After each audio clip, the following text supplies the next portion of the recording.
आज रात 12 बजे के बाद मैं तुम्हारी पत्नी नहीं रहूंगी राहुल। लेकिन असली सच्चाई अभी भी बाकी थी। राहुल हंस पड़ा। उसे लगा ये भी रोज की तरह एक और इमोशनल बात होगी जिसे वो आसानी से नजरअंदाज कर देगा।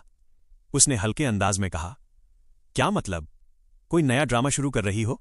सिया ने उसकी आंखों में सीधा देखा। ड्रामा नहीं, सच बता रही हूं। 12 बजे के बाद तुम्हें पछताने का भी हक नहीं मिलेगा।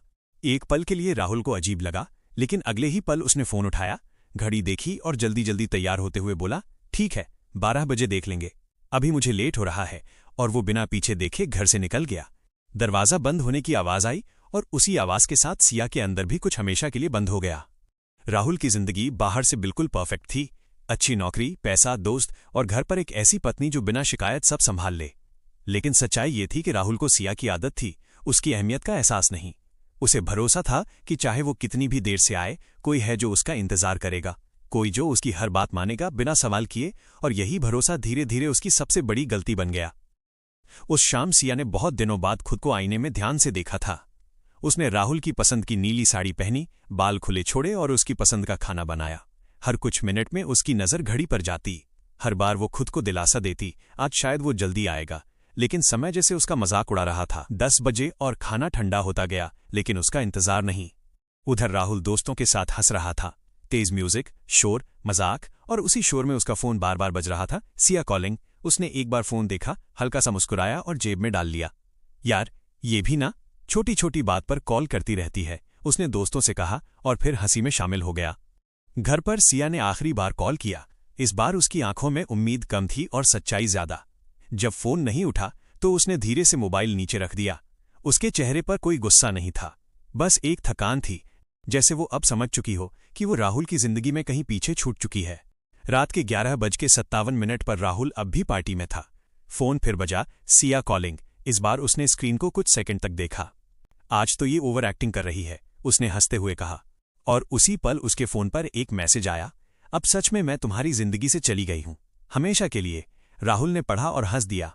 ओह, नया डायलॉग, अच्छा है। लेकिन उसकी ये हंसी अगले ही सेकंड गायब हो गई जब एक अनजान नंबर से कॉल आया। क्या आप राहुल बोल रहे हैं?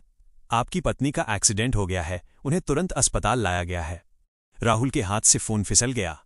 उसे समझ नहीं आ रहा था कि ये सच है या कोई बुरा सपना। वो बिना कुछ सोचे भागा और कुछ ही मिनटों में अस्पताल पहुंच गया। सिया कहाँ है? उसकी आवाज में डर साफ सुनाई दे रहा था। डॉक्टर ने उसकी तरफ देखा और बस इतना कहा, आप बहुत देर कर चुके हैं। ये 4 शब्द राहुल के अंदर कुछ तोड़ गए।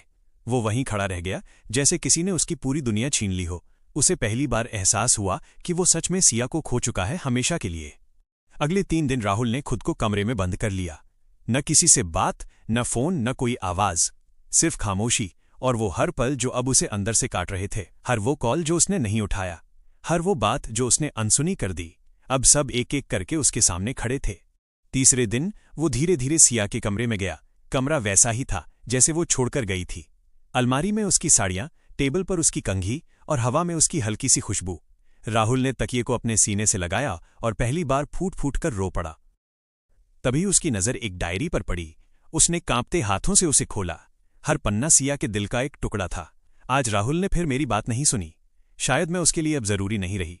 मैं हर दिन थोड़ा थोड़ा खत्म हो रही हूं, लेकिन उसे फर्क नहीं पड़ता। मैं उसे परेशान नहीं करना चाहती, लेकिन क्या इतना भी गलत है कि मैं उससे थोड़ी बात करना चाहती हूं? हर लाइन राहुल के दिल में चुभ रही थी। एक जगह लिखा था, आज मैंने उसकी पसंद का खाना बनाया, लेकिन वो आया ही नहीं।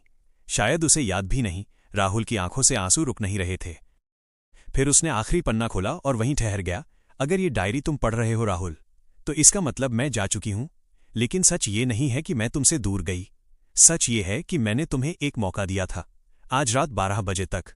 अगर तुम एक बार भी मुझे रोक लेते तो मैं कहीं नहीं जाती। राहुल के दिमाग में वो पल बार बार घूमने लगे। उसने अपनी जिंदगी खुद खो दी थी, लेकिन असली सच्चाई अभी भी बाकी थी। कुछ दिनों बाद राहुल को अस्पताल से एक फाइल मिली। उसने जब उसे खोला तो उसकी सांस जैसे रुक गई। सिया पिछले 6 महीनों से बीमार थी, एक ऐसी बीमारी जिसमें उसके पास ज्यादा समय नहीं था। डॉक्टर ने उसे पहले ही बता दिया था कि उसके पास गिनती के दिन बचे हैं। राहुल की आंखों के सामने अंधेरा छा गया। अब उसे हर बात समझ आने लगी थी। उस रात सिया उसे आखिरी बार देखना चाहती थी, आखिरी बार बात करना चाहती थी, शायद आखिरी बार उसके साथ बैठना चाहती थी। लेकिन राहुल ने उसे एक कॉल तक का समय नहीं दिया। अब हर रात ठीक 12 बजे राहुल की आंख खुल जाती है। वो अपने फोन को देखता है जैसे किसी कॉल का इंतजार कर रहा हो जो कभी नहीं आएगी। कमरे की खामोशी अब उसे काटती नहीं, बल्कि उसे उसकी सजा लगती है। उसे अब समझ आ गया है, लोग हमें छोड़कर नहीं जाते, हम उन्हें अपनी नज़रअंदाजी से खो देते हैं। और जब एहसास होता है तब तक बहुत देर हो चुकी होती है। रिश्ते समय मांगते हैं, ध्यान मांगते हैं और सबसे ज्यादा एक दूसरे की अहमियत समझने की जरूरत होती है। अगर आपके पास कोई है जो आपको सच्चे दिल से चाहता है तो उसे इंतजार मत करवाइए, क्योंकि एक दिन वो इंतजार ही खत्म हो जाता है। क्या राहुल की एक कॉल सिया की किस्मत बदल सकती थी?